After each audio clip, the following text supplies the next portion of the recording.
Eu sou um cirurgião e dou aulas há algum tempo. E por 13 anos vivi em companhia de cadáveres e durante a minha carreira estudei anatomia a fundo. Posso, portanto, escrever sem presunção a respeito de morte como aquela. Jesus entrou em agonia no Getsemane e seu suor tornou-se como gotas de sangue a escorrer pela terra. O único evangelista que relata o fato é um médico, Lucas, e o faz com a precisão de um clínico.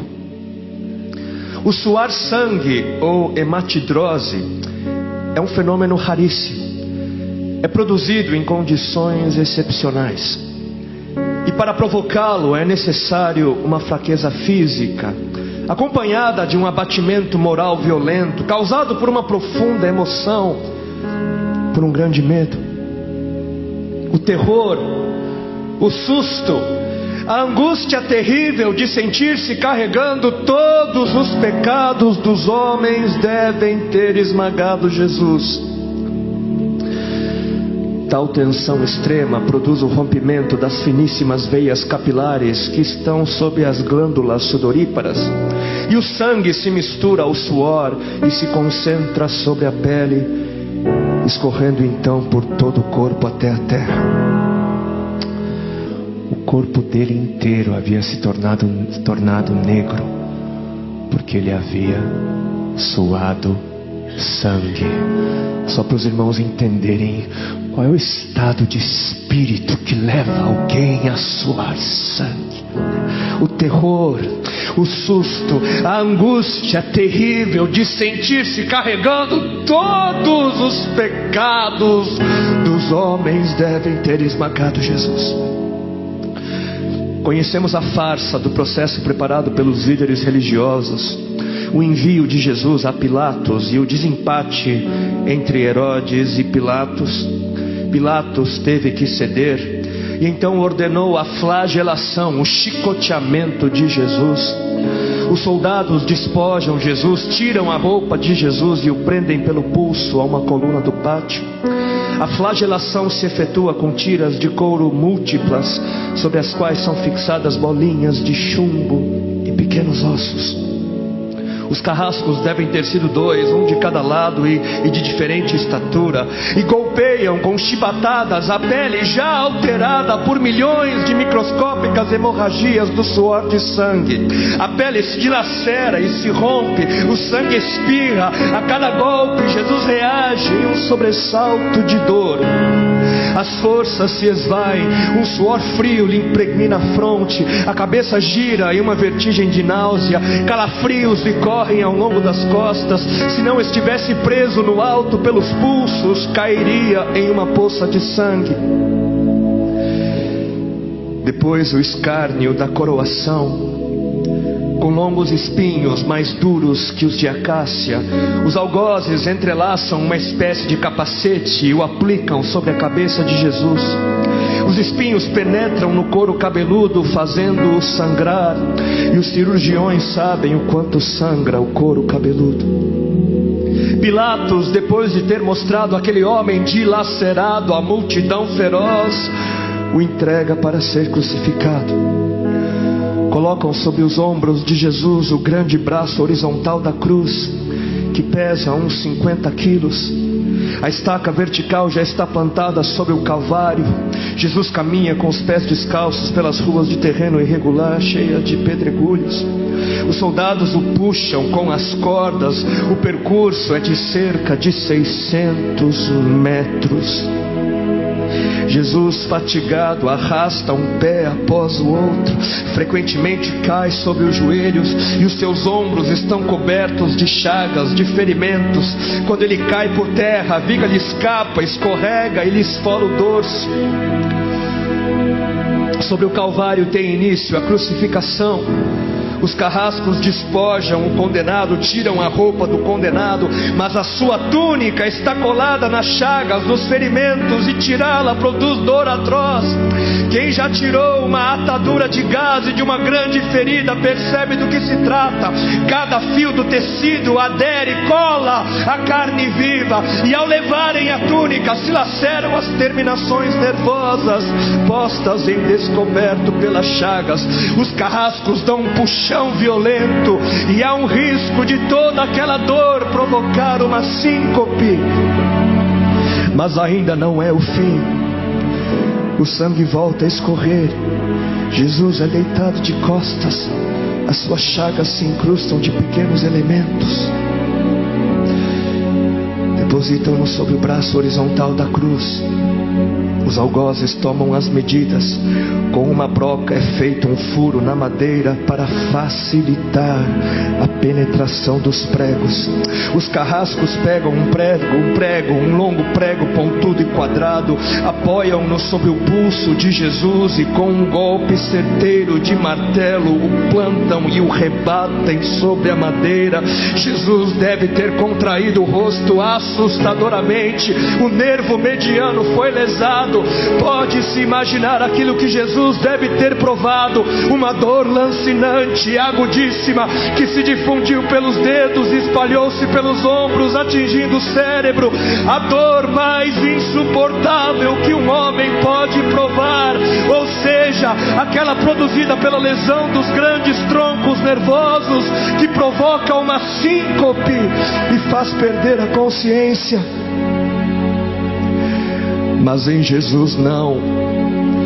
O nervo é destruído só em parte, e a lesão do tronco nervoso permanece em contato com o prego. E quando o corpo for suspenso na cruz, o nervo se esticará fortemente como uma corda de violino esticada, e a cada solavanco, a cada movimento, vibrará despertando dores dilacerantes. Elevam a Jesus. Os ombros da vítima esfregam dolorosamente sobre a madeira áspera. As pontas cortantes da grande coroa de espinhos penetram o crânio.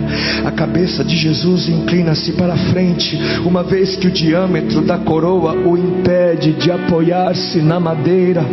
Cada vez que o mártir levanta a cabeça, recomeçam pontadas agudas de dor. Pregam-lhe os pés. Ao meio-dia, Jesus tem sede. Não bebeu desde a tarde anterior e estava desidratado pela perda de tanto sangue. Seu corpo é uma máscara de sangue. A boca está semiaberta e o lábio inferior começa a pender. A garganta seca lhe queima, mas ele não pode engolir. Tem sede. Um soldado lhe estende sobre a ponta de uma vara uma esponja com bebida ácida de uso entre os militares. Tudo aquilo é uma tortura atroz.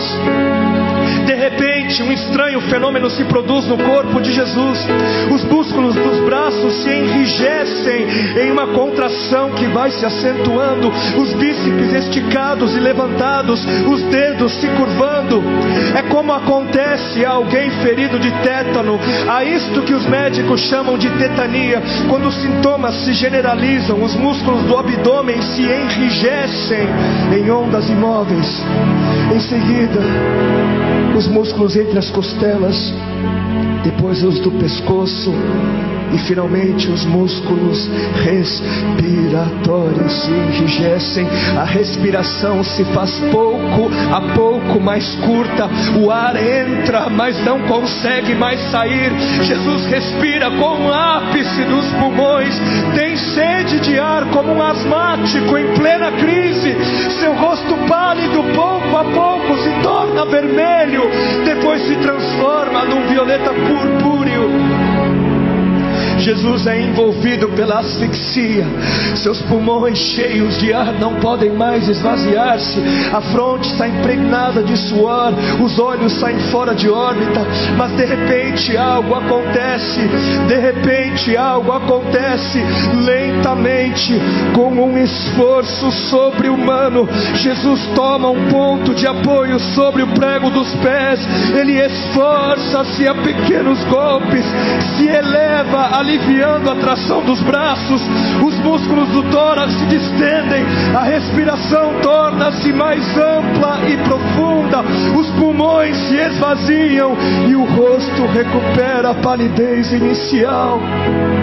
Mas por quê? Por que este esforço? Por quê? Porque Jesus quer bradar: Pai, perdoa-lhes porque não sabem o que fazem. E logo em seguida o corpo de Jesus começa a afrouxar-se de novo e a asfixia recomeça. Foram transmitidas 7 frases pronunciadas por ele na cruz, e cada vez que quer falar ele deverá elevar-se, tendo como apoio o prego dos pés. Inimaginável! Atraídas pelo sangue que ainda escorre e pelo coagulado, enxames de moscas unem ao redor do seu corpo, mas ele não pode enxotá-las. Pouco depois o céu escurece, o sol se esconde, de repente a temperatura diminui. Logo serão 3 da tarde, e depois de uma tortura que dura horas e horas, todas as suas dores, toda a sua sede, todas as cãibras, toda a asfixia, todo o latejar dos nervos medianos lhe arrancam um lamento: Deus meu, por que me desamparaste?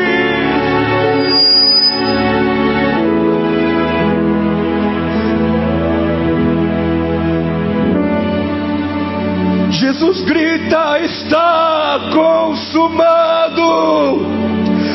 E em seguida, num grande brado, diz: Pai, nas tuas mãos entrego meu espírito.